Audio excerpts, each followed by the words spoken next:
জগদ্দলে গুলি চালানোর ঘটনায় জগদ্দল থেকে গ্রেপ্তার 4 যুবককে পেশ করা হলো ব্যারাকপুর আদালতে।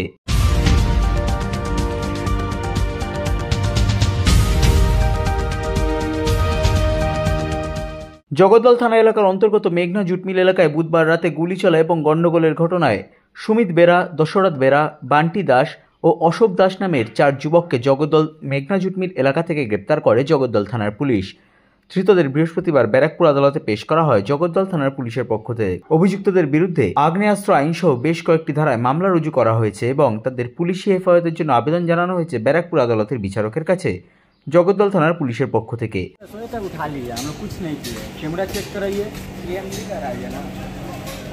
आप लोग कौन सा पार्टी करते हैं? कुछ नहीं करते हैं, हम लोग शादीशुदा, हम लोग मिल में जूट मिल में काम करता है। कौन सा मिल पे? मेघना मिल में काम करते हैं हम लोग। खाली मिल से मतलब है, हम लोग का फैमिली है, बाल बच्चा है, तब हम लोग को उठा लिया है। कल कोई झमेला हुआ था क्या? हम लोग घर में हम लोग बिना खदी बदी को उठा लिया।